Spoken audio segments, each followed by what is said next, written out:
All right, so today we've got the Canon C50 and we're gonna go over the entire menu system of this camera. You might be coming from like an R5, R5 II, or maybe even like an R6, R6 II, whatever. And you're like, I don't really know the operating system, the menu system of the cinema line with the Canon C50, even C70, all basically C400s. So we're gonna go over that entire menu system here today. Before we start this video, please give me a like on this video. I spent a lot of time on this menu system for you. I don't get paid. There's no bias, there's no nothing. I just like Canon cameras, and you obviously do too because you clicked on today's video. So it's gonna be a little bit more of a boring video, not so like crazy transitions, all that good stuff. But if you really want to know the menu system, watch the whole video and you will be very, very fluent with the menu system. So let's get started. All right, guys, so welcome to this tutorial. Basically, we're gonna go over everything in the camera. Keep in mind, if I skip over something that's like grayed out or whatever, it basically means I don't mess around with that. Or if I completely skip over something, which I'm not really gonna do in this video, I'm gonna go over pretty much everything. But if I do skip over some things, it just means that I leave it at the factory kind of, the factory default setting that the camera came with. All right, so what I'm gonna do first is I'm gonna go over like the home screen here and what you see here and what you present it with, just so we can basically go over everything there. So in the bottom right corner here, you'll see like a little screen. You'll touch on that, and it will give you like all your options that you can basically control right from here. This is probably the most handy thing, rather than going into the menu right up here and dialing everything in there. Everything like that you need is going to be basically right here. So if I were to touch the bottom there, bottom right corner, you can see like the view assist, basically your Rec 709 color grade LUT. You can toggle that on and off. Markers, you're going to be able to see that right there as well. I've basically got more of a walkthrough on how I set up those markers, because these markers here, let me just get rid of that. These markers here are basically the exact measurements of, like, this is basically TikTok, Instagram Reels, YouTube Shorts, and then this marker here is pretty much the YouTube, like, you know, pinching in. So this is basically full frame. Basically it's all like this is full frame, actually, sorry. And then this is the open gate full frame of view. So this will be what you'll see when you have those markers on like that. So you'll know within those lines right there, you're shooting in those, this will be the measurements of YouTube right here, like the landscape, and then this will be your vertical lines that you're going to want to follow. Again, I'll go through that later. But anyway, you got your ISO right there. You can basically go up and down and, you know, higher ISOs. I really try my best never to go past 800. I just bring in more lights, or I kind of adjust that. This is your f-stop. So obviously f2.8 going up, whatever you're going to choose. You have here, you can choose your different Kelvin temperatures, or MERD if you're doing that. You know, auto white balance.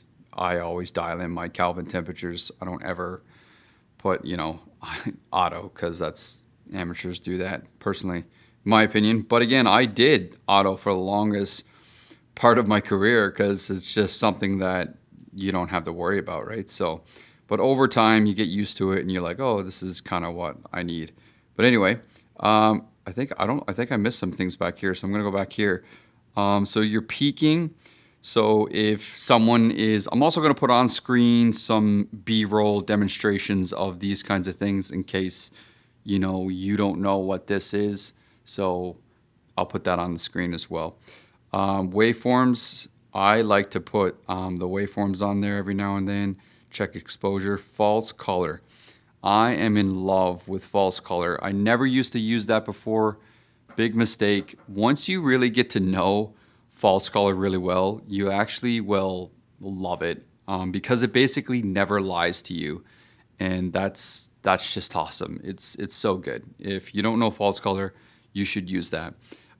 Just to show you here, I actually have within my phone a like a a wallpaper background here of false color. So every time I go on a job, I'm able to see whether or not I'm like, yeah, I got all the colors right there, and I'm able to see, quickly reminded, okay, red is clipping. Obviously, you don't want to clip any of your shots or anything like that.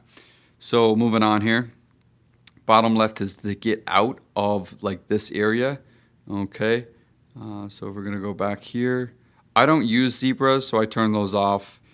And then the top left corner here, is basically where you're gonna go in and choose your full frame. This is open gate right here. So when you enter that, you're going to be in 7K open gate. Now, from my understanding, you cannot shoot like XF-AVC. You can only shoot basically the HEVCS and 10-bit. You can't shoot XF-AVC. And long op, if you were to go to double slot recording, I always leave it on double slot recording. But if you were to try to go to intro frame, which is basically all I, coming over from, you know, R5, R6, different menu systems, you know, they can be kind of frustrating, this whole new operating system or menu system. So basically, the long op is IPB, or the intro frame is all I. So if you were to click on this, you'll see that the second card is now not functioned because it can't handle that, like I guess those frame rates or whatever, because it's too fast, right? Because look, this is what it's basically reading per second, I do believe.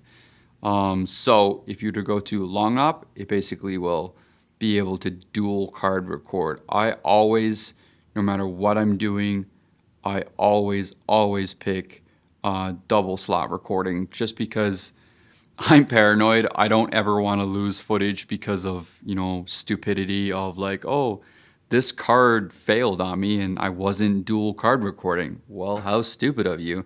So yeah, I don't ever do that. Normal recording, obviously I just leave it on normal recording because that's what I like. Slow and fast motion, you have that. Pre-recording, frame recording, all these things are options for you if you want to choose those. But anyway, moving on. So we've got your XF-AVC right there. S, that's because we're in the full frame, like open gate. So if I were to go back, actually, I normally always shoot pretty much full frame, and I always choose XF-AVC. I'm just used to it. I'm used to how it, you know, grades. I'm used to coloring it. I've got presets and LUTs that I use that I really like, that I've made for myself. So that's kind of why I use that. But if I'm gonna go do social media content and someone's asking for that, obviously I will go to open gate, which is up here, and then, you know, film in that. So and that's totally cool. A lot of people are going to be getting this camera for that reason. Anyway, moving on. So obviously down here is the illuminance. We're going to bump that up. As soon as you get your camera, you're going to want to bump that up right away, because if you're outside, there is no way you're going to be able to see that screen if it's on normal. It shouldn't even be there as far as I'm concerned. It basically should come out of the box just like that. That's the first thing that I did. Here you have your, obviously, your frame rates, 60 frames. I generally, whenever I'm doing B-roll for like wedding clients and things like that, I am always shooting 60. If I'm shooting ceremonies, things like that, where it's like documentary kind of style, I will always shoot 23 frames or 24 frames per second. But yeah, I don't do 30 frames very often, but I do 30 frames, but not very often. So there's your frame rates. There's Canon Log 2, obviously your 709, your different, you know, color grades. A lot of people coming over from like R6 or whatever might just have Log 3. But yeah, if you got the new Canon C50, you're gonna want to shoot in Log 2 because it's your most dynamic range. you know, you're going to get the best colors out of that. So mostly everyone's going to be shooting log 2 on this camera. And that's pretty much it for the home page. We went over all of this here. And then obviously down here is your main recording. Like if you want to record to the CF Express or SD card, I always leave it at CF Express because it's a better card. And then over here, we already went through all that. And that's pretty much it. That's your basic, your home basic thing that you got going on here. It tells you just to kind of go over to the top right corner. There's your frame rates. There's like, it's kind of like your standby for when you're recording. When you press the recording button like this, show you, it will show the recording right there. So you're recording there. There's your main card slots, and it will tell you what you're shooting, XF-AVC. And you can switch that arrow right there. You can go back and forth.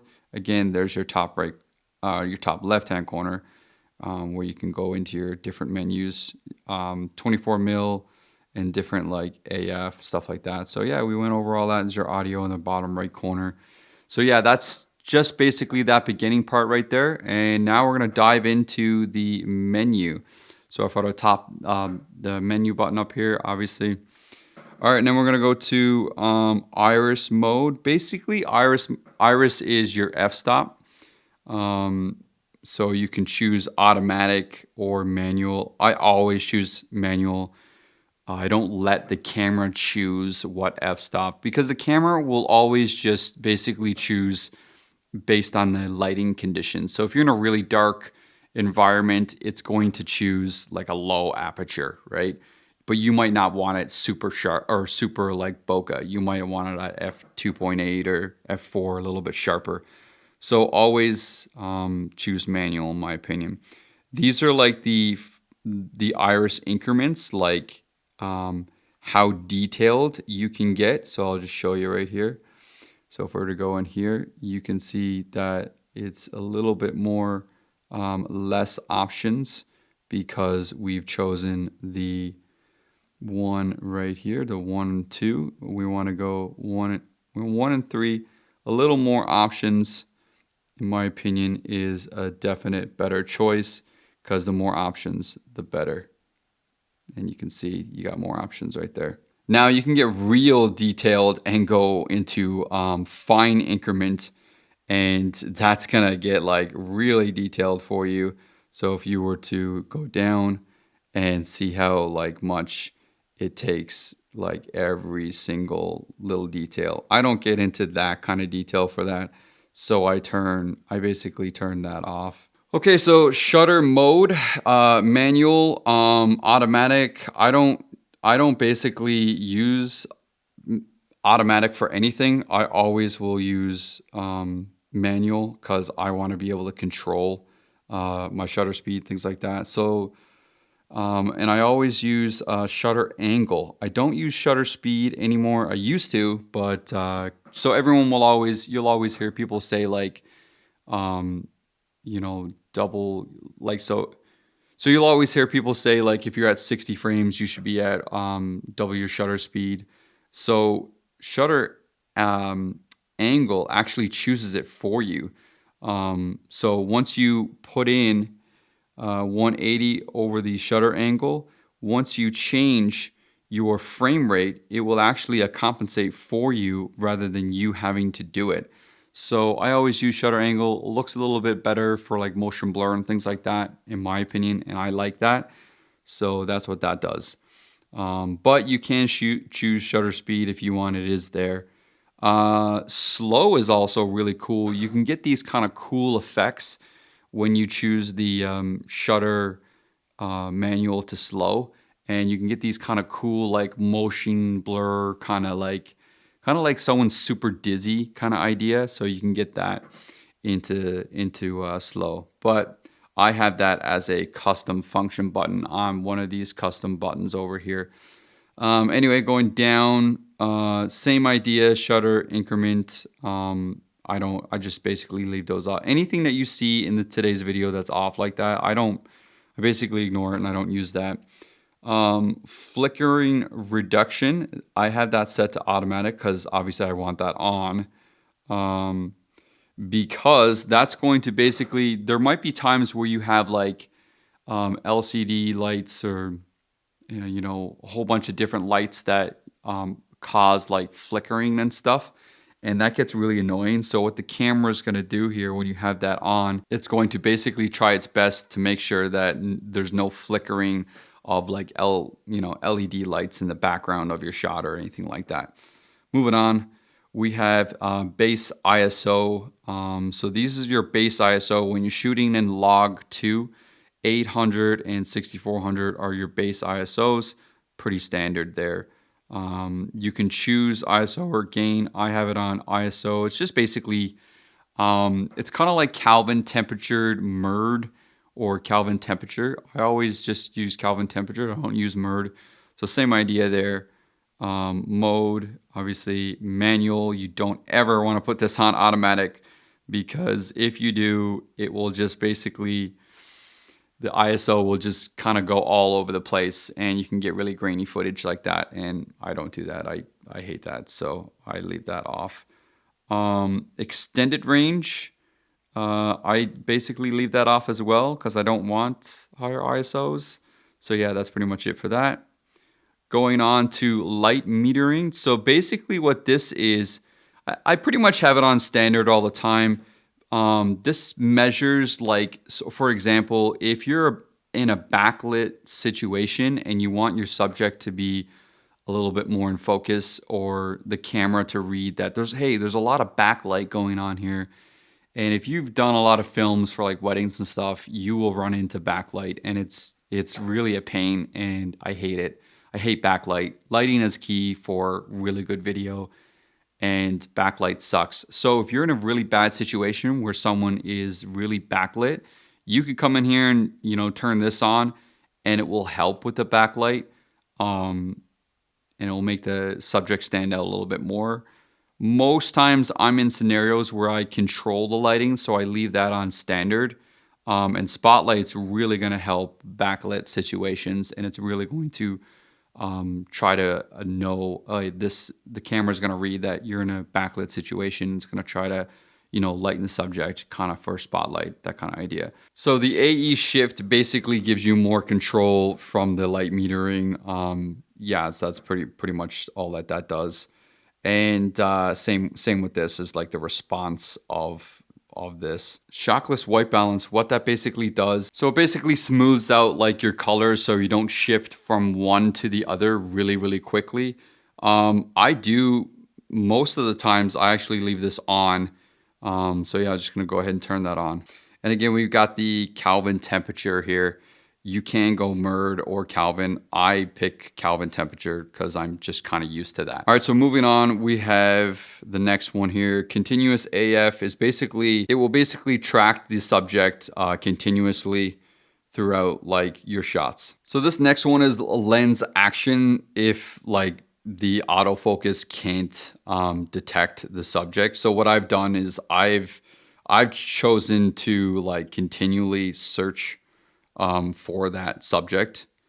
And the next one is track after focusing. So that's pretty self-explanatory. So it basically will keep tracking after it's like focused and it's gonna keep tracking. Okay, so this next one is track after focusing. So basically what I've done here is I've turned that on to tracking frame. So the person within that frame is gonna continually tracking. The AF area is the whole area. Basically, if I touch the focus wherever that person is, it's going to do that for me. Now, I'm coming from a C70, and the autofocus on the C70 is pretty bad, and it's not really fast. So I basically have to crank this one all the way up.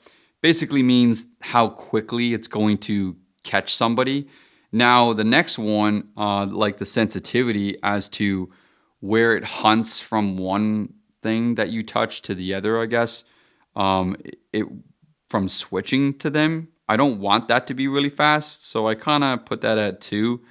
In some situations, I will pick 1, but for the most part, I'm going to pick 2. This next one's pretty easy. It's basically just subject detection. Do you want it to basically go to animals or people or none? If you do click animals, it doesn't mean like it will never detect people.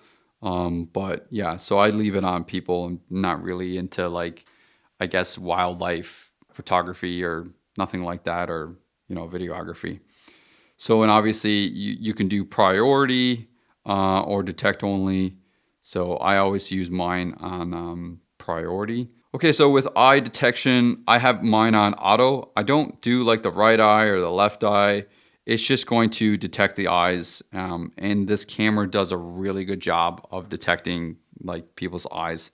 So it's actually really good. All right, so with face detection AE, this basically helps ensure that the subject's face is well lit and looks natural. And if the lighting conditions change, it just kind of helps out with that. So tracking by touch priority basically means that when you touch the screen, it will prioritize where you touched and what you basically want to be in the focus. Okay, so optical zoom speed, basically what that does is it pretty much means that like the speed means you can quickly zoom in or out, which is handy for like dynamic shooting situations or like live events, things like that. I don't touch any of this, so I'm just gonna go to the next spot here. ABB is basically black balance. Now, I will do this pretty much every every 2 weeks. It will basically tell you, if you go to do this, it will tell you to basically take off the lens back here, down here, and then put back on the lens cap because it wants to make sure that it's correctly black balancing.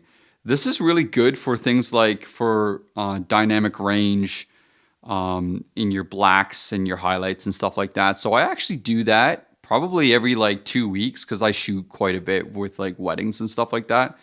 So this is really important to me, and I will do this at least every 2 weeks. Okay, so this next one down here, Perth aluminum correction, I leave that on because what that does is to correct any subtle imperfections or things like that within the sensor.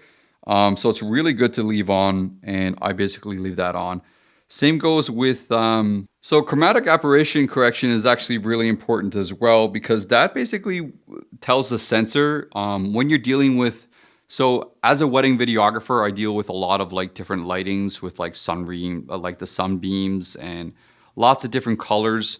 So turning this on will help the camera realize that like I'm in that kind of environment where like the colors are constantly shifting back and forth, and it will, help that. This next one is digital IS. I don't like digital IS like ever because it just looks fake and artificial, and I don't really like it. Whenever I want a stable shot, I will always just use a gimbal, like all the time. And if I'm gonna go handheld, I actually like the handheld shaky look. So I pretty much never use digital IS, and I just basically leave that off, and I don't mess around with any of these. They're all grayed out anyway. So, but if you go to turn it on, you can do like standard or high. Just know that when you do these kinds of things, it will crop in the image. I believe it crops in the image. It will crop in the image more. So, obviously I'm all for getting more frame, like a bigger full frame. So I don't ever use that kind of stuff personally. So anyway, this next one is your color picture profile. We kind of already went over that in the home tab back here. And you go back up here, you can choose like what kind of, you want Canon log or whatever you want to do. So that's basically what that is. And I always leave mine on Canon log too. Now you can go in here, and this is where a lot of people have a lot of questions a lot of time, is you can go in here and really kind of like fine dial like exactly what you want. Like the different color matrix, things like that. You can get into like, there's so much you can do when you unprotect. And what it means, it doesn't mean that it's not protected. It basically unprotect means like you can go in and customize things that you like. It doesn't mean that it's like, oh, it's not protected and like my shots won't be protected. That's not what it means. But when you put in protect, you can't get in here and change these things. So it's kind of like protecting someone from going in, I guess, and changing that kind of stuff. But yeah, you can get in here and you can change so many things. Sharpness, noise reduction. I've already kind of fine-tuned all these things to my liking. I'm not going to go over that in this video, but if you want to see that, I would make like an entire video just going all over all of this, because this whole thing here is like a whole video in of itself to kind of go over. So moving right along, initialize media basically means like format your SD card. Don't ever do this unless you're like 100% sure that you want to format your SD cards. Sensor mode, like we've already kind of gone over, full frame. Full frame, you might be like, what's the difference? So full frame is open gate like 3.2, and that will basically, it's 100% reading the entire sensor. Whereas the full frame here that you see down here, that's more like full frame for like the standard full frame as to like YouTube videos and TV and things like that. But actual full frame like open gate is, you know, this right here. And you'll be able to basically get the entire sensor readout. So this system frequency down here, this thing is actually, I didn't know what this did for a while. This actually will also help out with the flickering. So if we go back to, I forget where it is, but if we went back, and where is it? Right here. If we went back to the flicker reduction, so that actually has to do with the same as this thing here. Let's say the flickering reduction's not working and you still have LED lights in the background and they're causing lots of flickering. Then you can get in here and change this, and that will help with the flickering as well. Okay, so moving right along, we have main recording format. So obviously, as I said, I normally use XF-AVC, but I'm in full frame right now, open gate. So these are my only options. I personally don't shoot RAW. I just find that it's way harder to color grade, and I just don't like how noisy the images are. I actually like the more compressed files. They're cleaner, they're easier to work on, and that's just my personal preference. So that's kind of what I've chosen. Whenever I shoot open gate, obviously I just go with the XF-AVCS because I don't have any other option. But if I am going to choose XF-AVC, obviously I'll go in the 4K, and you can then shoot the 60 instead of the 30 and 24 here. But yeah, going into interframe or long op, like I said, IPV or all I. And then again, we've already kind of went over this. So I'd like to mention this here as well. You cannot access this 16 or 24-bit if you are in, if you're not in open gate. So let me show you. If I come back here, and if we were to go to not open gate and just go full frame, you'll see when we go back that this is grayed out. That basically is better audio. So it's giving you better audio when you're in open gate, which is interesting. It's kind of like they're kind of forcing you to choose the best. And a lot of people might not want open gate because of the 7K and the larger files. I don't know why we can't change this just because we're in XF-AVC 4K. It's like, what? That's a lower quality. Why can't I? Anyway, so if you do want to have better scratch audio, I have the audio here, by the way. This is the microphone right here. We'll go over some of the audio stuff in a minute. But so yeah, basically what that does is if I went to open gate, I always go back to the home screen because I'm kind of used to that. Full frame 3.2, and then if we were to go back to there you go. You can see that it's now not grayed out. I don't know why you would choose 16-bit over 24-bit. I would choose 24. Anyway, moving along. Recording mode basically means what you want to record. I always leave mine on normal recording. You can use fast and slow motion. if you want. And then like there's all these other ones as well. So this one's kind of cool. Main to continuous recording. So that's what that will do is like, you know, once the one card is full, it will continue over to the other one. So that's kind of cool. But again, I don't shoot that many much like high frame rates like slow and fast motion, because I always shoot like 60 frames, because with the way like my software is, and like, you know, you can do optical flow, and just there's so many plugins now that you can make even like 30 frames videos seem super slow motion. So 60 frames is more than enough for me. I do shoot 120 every now and then if I have like something really fast, like a smoke bomb effect, or like, you know, sparklers for like a wedding send off, stuff like that. So that's kind of cool. And it's cool to get those super slow motions. But for the most part, I always leave it on normal recording.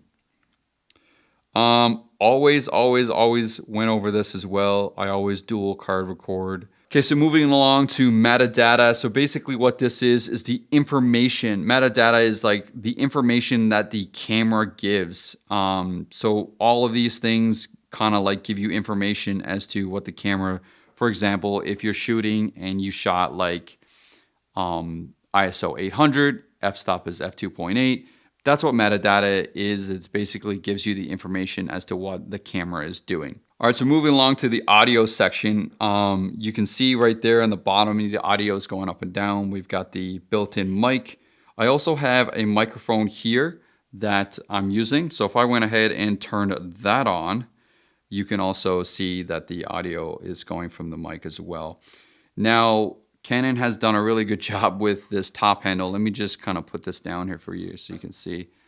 But yeah, Canon has done a really good job for you with this top handle, and giving you all kinds of options to play around with. You can choose like, I mess with this all the time. So I always generally, for this video, I'm not doing that, but generally I always put it on manual, and I choose my gains, and I basically will turn it up or turn it down based on, you know, speeches at weddings, things like that. When people are, you know, talking too loud, you can see the levels. You can turn them up. Whereas audio, I find tends to clip quite a bit. When someone's talking really loud, it will just like keep clipping, and I hate that. I hate clipped audio, so I'll leave this on manual all the time. So that way I can, you know, someone's talking really loud, I can turn this down and then get clean audio. So going over to the next tab there, you can see that you got the 24-bit. So that's great. And then, so going back here. So you can basically link the audio together, or you can separate the two. I always separate the two. Now, generally, I won't do this where I'm like, I'll always kind of have one designated like audio source. If I'm going to do scratch audio built in from the camera itself, I won't actually have this one on the top one here with the mic, the Sennheiser mic that I got going. I'll just kind of like only choose the one. I don't ever really mix them, and I don't link the stuff together. I always put things separate, because that's just kind of like the way I like to do it. So then you got your audio record levels right here. So basically, if you want to control it manually, you can turn this down. And as I'm keep talking here, you can see that as it's going down, the audio keeps going all the way down like that. Or you can turn it up, and it just, yeah, you have full control over that. So I've just basically gone on about how much I hate clipping and distortion. So the audio limiter, when I turn that on, it will really help with that. So obviously that's going to be something that you're going to want to turn on so your audio is not clipping. And audio compressor, what that basically does is, if you were to turn that on low or high, it's probably a good idea to put on low. It basically takes the person that's really loud and kind of brings them down a bit, and the person that's super quiet kind of brings them up a bit. So it does. So the input terminals for handheld typically refers to the points where, you know, you can connect handheld microphones, things like that, XLRs. Mic terminal, what that does is basically you're connecting like this thing here. I've got this connected. It's the shotgun microphone. That's your mic terminal. Obviously built-in mic, shoe mic. These are all pretty self-explanatory. Okay, so this next setting here is kind of like refers to the frequency levels.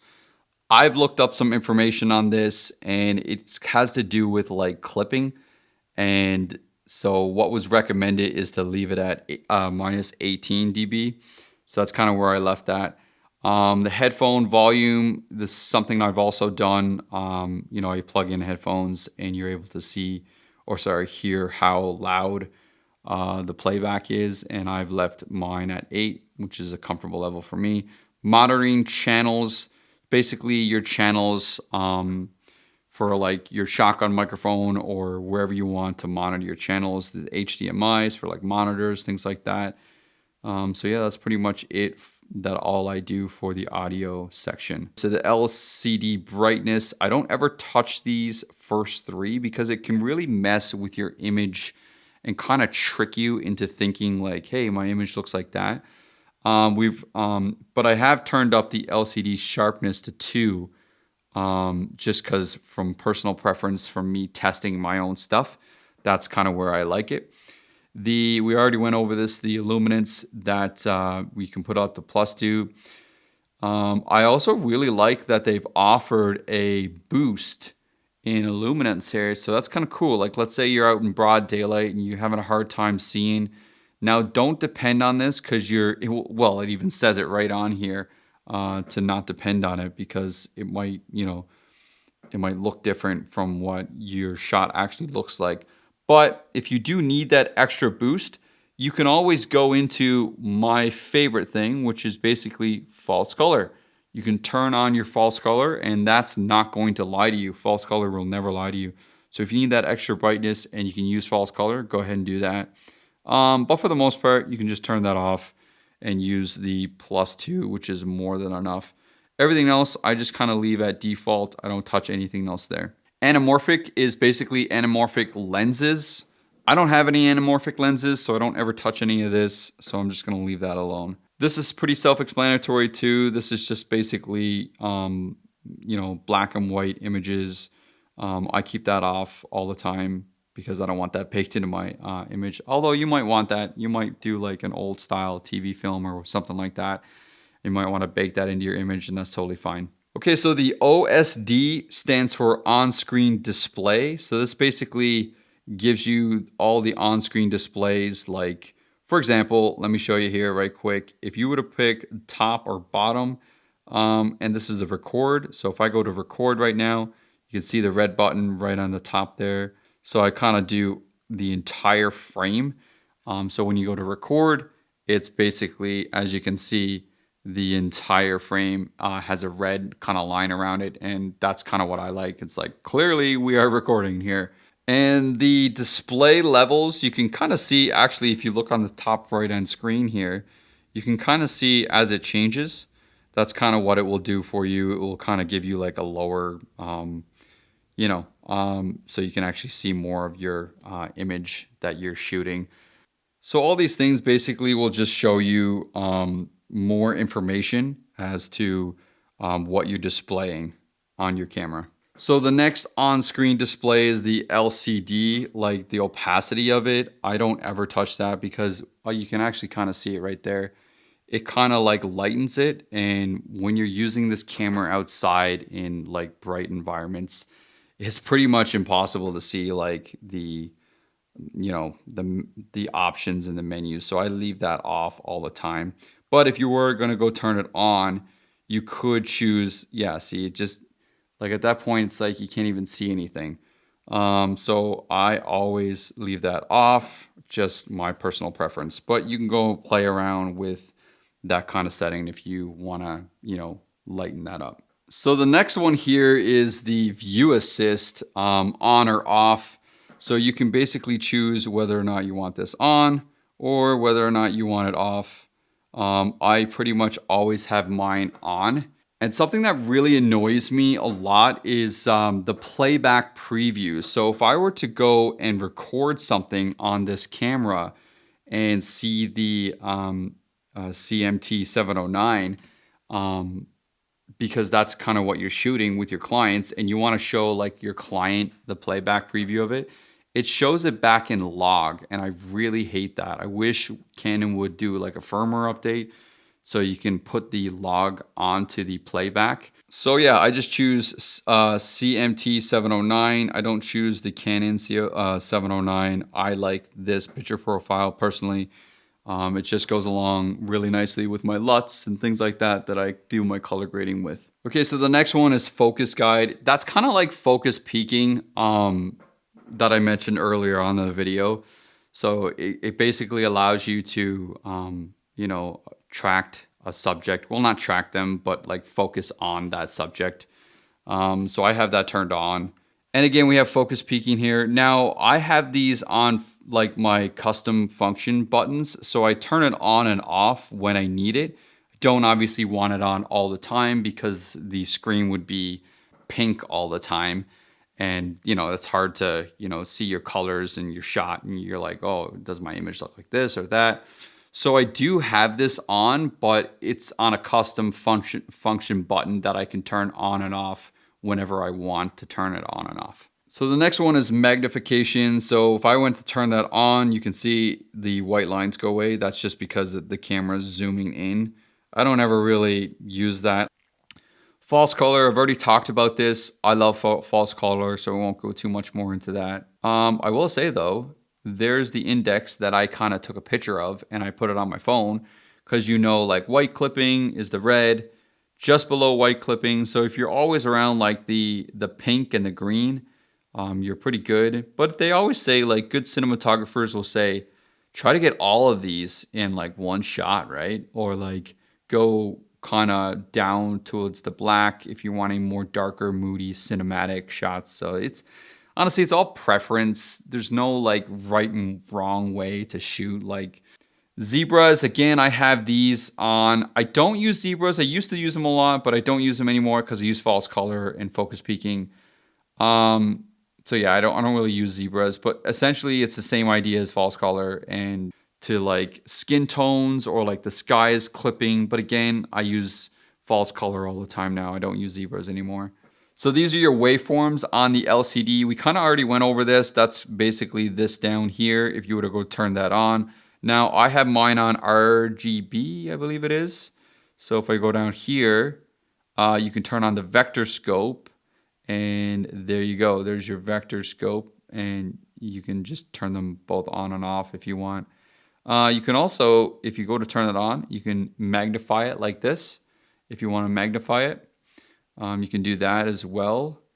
But yeah, if I would go to, you can choose like the opacity of it. So that's how like dim or how strong it will look and appear on the screen itself. Oh, here we go. The waveform settings, there it is. So RGB, I like the RGB personally. It will show you like if you're really warm or really cool colors wise, whereas the other ones I don't really like, just personal preference. This just basically shows you the whole image itself. I don't really like that, but just kind of to give you an example of what they all look like. And that's like, this will always, the red line will always stay in the middle. And the markers, we've already kind of went over this. These are markers, you can turn them on and off. I always like having them on for social media content. So I know when I'm within these lines here that I'll be like, yeah, I'm in within those lines. I'm in with the realm of social media. And so I always leave those lines on like that. So this is a center marker. You can turn this on. Let's say I turn it on to white. If I go back, you'll have a little cross there and it will be a center marker and it will be white. As you can see, they got cross and you got a dot. You can choose kind of what you want. And you can also choose the color that you want as well. I don't like this personally, so I leave that off. But if you want to turn it on, go ahead and turn that on. Horizontal markers, again, I don't have these on because I dialed in the markers how I exactly want them to look. So I will show you in this video kind of what I've done because these markers, I think I've already said this, but I'll say it again in case I haven't because I can't remember. This video is long. So the this center marker is social media. Like it's the exact social media measurements, if you will, for like TikTok, Instagram Reels, YouTube Shorts.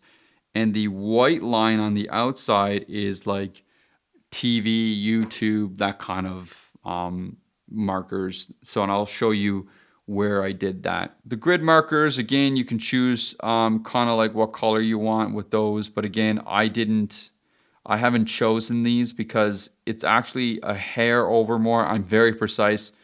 And so yeah, I just don't like it. I turned that off because I customized what I wanted, and I'll show you that in a second. So here it is right here. So the aspect marker. So this is basically your custom. So I can go in now and I can choose the red and white or whatever I want. I might even choose yellow sometimes, or just different colors just to change it up. But for the most part, I leave it on white just because it's pretty much easy to see in dark environments, which I am in a lot of dark environments, or even in bright environments, you can see the white. So customization, this is kind of what I've done. So if you want to copy this right here, if you go ahead and copy that, you'll have the exact dimensions as to the social media content, and that will be really good for you as well. Keep in mind, you'll want to also put this one on. This, I don't know if you can see in the corner there, this is where like your YouTube videos will be when you crop, because if you have it down lower, you'll actually be losing real estate. This is the exact measurements you want for, if you're watching on TV or YouTube, like I've said. This is where like the fun begins, in my opinion. So I have customized, like I said, and you can see on the camera right here, where I have customized each thing. That's where my false color is, and I love it there. I always use my false color like every single time I'm on a shoot because it's just so easy. So when you can get to customization and to customizing all of these things, it makes your camera so much more fun to work with, because you'll get to eventually know, hey, this is that and this is this, and you're in muscle memory, and you'll just be able to like touch all these things, and you'll be able to pinpoint what your camera is going to do. So these are all basically going over the entire menu already, but just customizing it to your needs. So this next one, power source navigation, it basically helps you like ensure that your device is stayed powered and like kind of how you want to power it, things like that. Reset, you don't want to press this because you can basically reset all your settings that you've done. You don't want to do that. Time, all that kind of good stuff, date, language. You probably set up all this, not probably, you did set up all this when you first got your camera because it would have asked you all that time and stuff. So time code mode, basically what this does is it stamps like your footage as to like a time frame when you've recorded it, how long you recorded something, that kind of thing. That's what the time code mode does for you. Okay, so this next one is obviously your fan mode, and you can go in here and you can choose automatic, which basically means it will automatically run when it's getting hot, and it will just kind of do its thing. You can tell it to never, go above low. I don't really like it going too fast or high or anything like that. So most times I'll leave it on medium. Most times I actually always put it on always on, and I just put it on low. So that way the camera stays nice and cool all the time. But if you're outside, it might actually be a better idea to turn it on automatic, and that way the camera will read if it's too hot and it's like, hey, we need to turn up some fan here to cool off the camera a bit. The next most important thing for me right here is the sensor cleaning.